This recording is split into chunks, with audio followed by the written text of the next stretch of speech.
Dear students, I am Dr. Harban Singh from the Department of Business Administration, SPC Government College, Ajmer. Today we are going to discuss part second of introduction. Last lecture में हमने ये तीन terms discuss की थी, creating, communicating and delivering. इन तीनों term से मिलकर ही marketing बना हुआ है। यहाँ पर एक फोकस पॉइंट है कि मार्केटिंग ये नहीं कहती कि आप कुछ भी बनाएं, कुछ भी कम्युनिकेट करें और कुछ भी डिलीवर करें। यहाँ पर यदि आपको ध्यान हो, स्ट्रेटेजिक मैनेजमेंट में फर्स्ट ईयर में जब आपको बिज़नेस डेफिनेशन बताई गई थी, तब वहाँ पे अबेल का एक कंसेप्ट आया था बिज़नेस डेफिनेशन का। बिज़नेस डेफिनेशन में तीन उन्होंने एक्सेस बताई थी, एक्स, वाई और जेड में: customer group, customer function and alternative technologies. हमारे कंज्यूमर्स कौन हैं, उनकी नीड्स, वांट्स क्या हैं, प्रेफरेंसेस क्या हैं, उनके टेस्ट क्या हैं, फैशन क्या है, उसके हिसाब से प्रोडक्ट को डिज़ाइन किया जाएगा, यानी क्रिएट किया जाएगा। और उसकी जो कैरेक्टरिस्टिक्स हैं, उन कैरेक्टरिस्टिक्स, यूटिलिटीज़ और एप्लीकेशंस को फोकस करते हुए उनको कम्युनिकेट किया जाएगा कि ये जो प्रोडक्ट है वो आपके पर्टिकुलर जो एप्लीकेशन है, जिस चीज़ काम में आपको लेना है, वो प्रोडक्ट ये है। कम्युनिकेशन किया जाएगा कि ये प्रोडक्ट आपके इस काम में आएगा। और यदि कंज्यूमर्स को लगता है कि वास्तव में ये प्रोडक्ट हमारे काम का है, तब वो जो डिलीवरी फेज़ है, तब वो फेज़ आएगी कि कंज्यूमर जाएगा मार्केट में और वो लेकर आ जाएगा। और अब ऑनलाइन शॉपिंग होती है तो वो ऑर्डर कर देगा और उसके पास वो प्रोडक्ट आ जाएगा। तो ये जो मार्केटिंग का कंसेप्ट है, ये सिर्फ प्रोडक्ट बनाने से ही चालू नहीं होता है। ये चालू होता है कंज्यूमर्स को आइडेंटिफाई करने से, उनको आफ्टर सेल सर्विसेज प्रोवाइड कराने तक। ये जो पूरी चेन है, इसमें पूरी मार्केटिंग सिमटती है। ये पूरी जो चेन है, ये शुरू होती है आइडेंटिफिकेशन ऑफ राइट कंज्यूमर्स की। जो कंपनी है वो अपने जो पोटेंशियल कंज्यूमर्स हैं उनको अच्छी तरह से पहचाने, उनको आइडेंटिफाई करें। अब एक कंसेप्ट मार्केटिंग का बहुत इम्पोर्टेंट है, अक्सर परीक्षाओं में पूछ लिया जाता है, जीके में भी पूछ लिया जाता है कि मार्केटिंग मिक्स क्या है, या जो 4 P's हैं मार्केटिंग के, वो कौन कौन से हैं, क्रम से बताना होता है। तो ये जो क्रम है वो बिल्कुल टूटना नहीं चाहिए और इसी तरह से याद रहना चाहिए। मैकार्थी हुए हैं एक, उन्होंने ये 4 P's का जो कॉन्सेप्ट है, मार्केटिंग मिक्स का जो कॉन्सेप्ट है, वो दिया था। इसमें मैकार्थी ने जो 4 P शामिल करे वो हैं प्रोडक्ट, प्राइस, प्रमोशन, प्लेस। अब ये जो प्रोडक्ट, प्राइस, प्रमोशन और प्लेस है, ये ही क्यों मार्केटिंग में हमने लिए? क्योंकि मार्केटिंग में जो भी रिलेटेड कॉन्सेप्ट्स हैं वो कहीं ना कहीं प्रोडक्ट, उस प्रोडक्ट की प्राइस, उस प्रोडक्ट का प्रमोशन यानी कि एडवर्टीज़मेंट और सेल्स प्रमोशन, और प्लेस, कहाँ पर वो अवेलेबल करवाया जा रहा है, इनके इर्द गिर्द ही घूमती है। आप देखिए, जब हम प्रोडक्ट की बात करेंगे तो हम प्रोडक्ट की वैरायटी, क्वालिटी, डिज़ाइन, उसके फीचर्स, उसका जो ब्रांड नेम है वो, उसके डिफरेंट साइजेस से यहाँ पे हम क्वांटिटीज़ भी ले सकते हैं, उसकी पैकेजिंग, उसकी जो सर्विसेज है, कोई प्रोडक्ट ऐसा है उसको सर्विसेज की ज़रूरत है तो वो, वारंटीज़ और रिटर्न्स।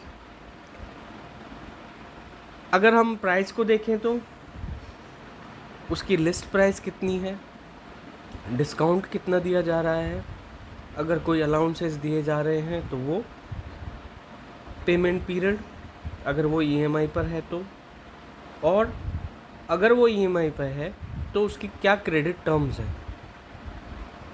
फिर बात आती है प्रमोशन की, क्योंकि जब तक प्रमोशन नहीं होगा हमारा कंज्यूमर ये जान ही नहीं पाएगा कि प्रोडक्ट क्या है, उसके फीचर्स क्या हैं। तो इसमें सेल्स प्रमोशन, एडवर्टाइजिंग और इस काम को करने वाली सेल्स फोर्स और पब्लिक रिलेशंस और डायरेक्ट मार्केटिंग। डायरेक्ट मार्केटिंग को हम सबसे लास्ट में डिस्कस करने वाले हैं, क्योंकि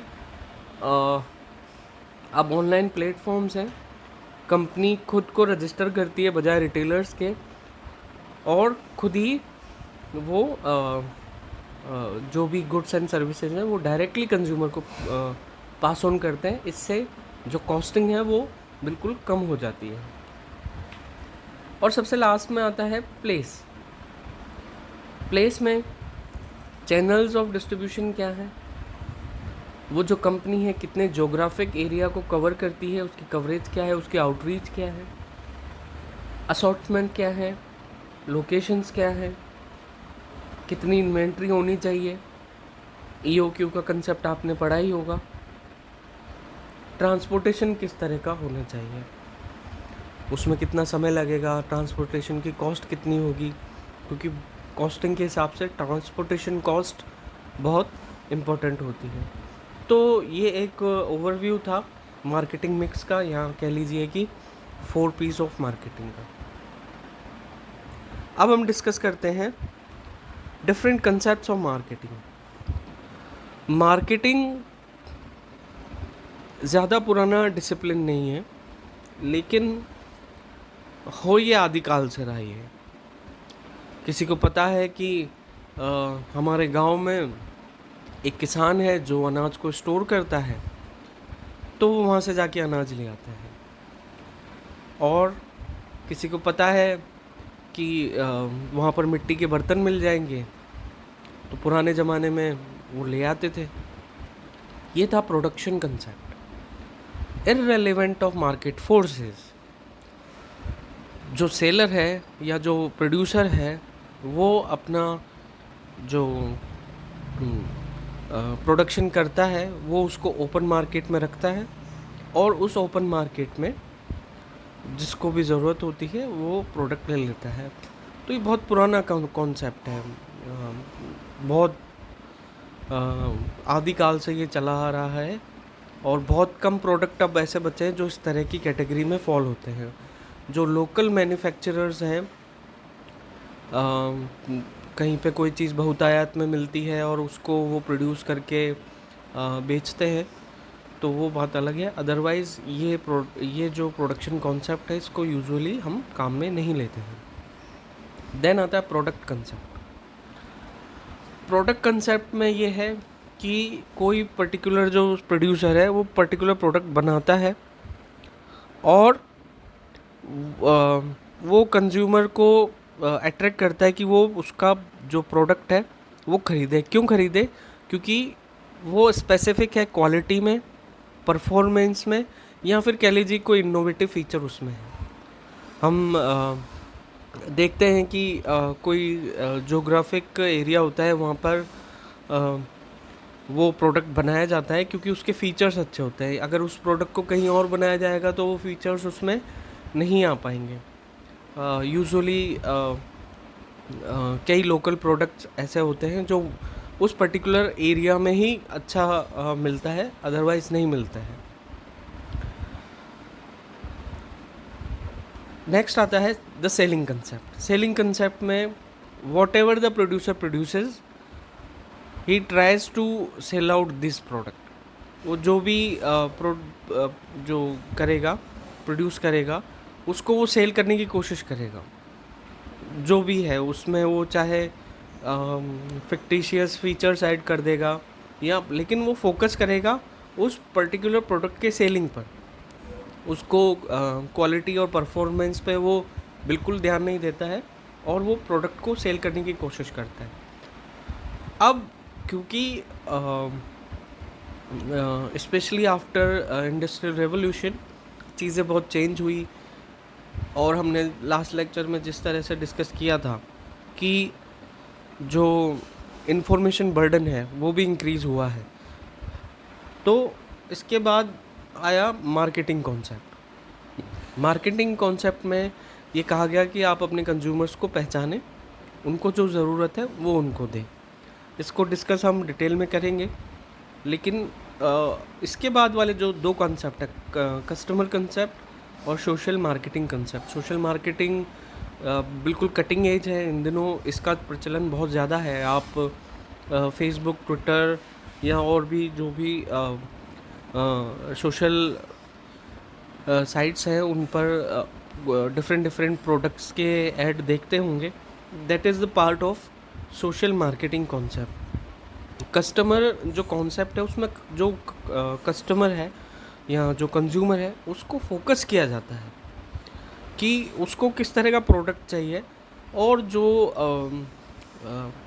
काफ़ी बड़ी ऑर्गेनाइजेशन है, आप कह लीजिए रोल्स रॉयस जैसी जो ऑर्गेनाइजेशंस है, वो बिल्कुल डिफ्रेंशिएशन करते हुए अपने पर्टिकुलर कस्टमर के लिए पर्टिकुलर डिज़ाइन प्रोवाइड कराती हैं। इसका एग्जांपल मैं आपको दूं तो अगर रोल्स रॉयस किसी को लेनी है तो उनसे म्यूज़िक सिस्टम पसंद करवाएंगे, उस पर्टिकुलर मॉडल में कौन सा म्यूज़िक सिस्टम होगा, या उसमें जो सीट कवर होगा उसका फैब्रिक कैसा होगा या लेदर कैसा होगा, और उस लेदर की सिलाई कैसी होगी, उस पर डिज़ाइन कैसी होगी। तो डिफ्रेंशिएशन यहाँ पर किया जाता है। तो ये डिफरेंट डिफरेंट कॉन्सेप्ट्स हैं मार्केटिंग के, और इनको हम कहीं ना कहीं जब सेगमेंटेशन, टारगेटिंग या पोजीशनिंग या सेल्स प्रमोशन वगैरह जब हम पढ़ेंगे, या प्राइसिंग पढ़ेंगे, या फिर हम चैनल्स ऑफ डिस्ट्रीब्यूशन जब पढ़ेंगे, तब ये कॉन्सेप्ट्स का बैकग्राउंड आता जाएगा, तब आपको और क्लियर होता जाएगा।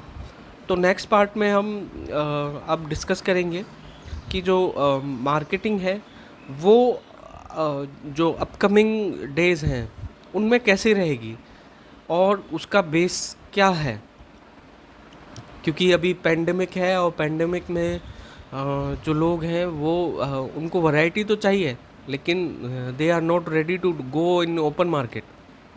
तो ऐसा जो ट्रेंड है वो ऑनलाइन शॉपिंग को बढ़ावा देता है, और ऑनलाइन शॉपिंग में वैरायटीज़ बहुत ज़्यादा रहती हैं, लेकिन जो बड़े प्रोडक्ट्स हैं उनके पेमेंट्स में या क्रेडिट टर्म्स में भी बहुत जल्दी चेंजेस हो जाते हैं। तो वो ये सब चीज़ें हम आगे आने वाले लेक्चर्स में डिस्कस करेंगे। Thank you.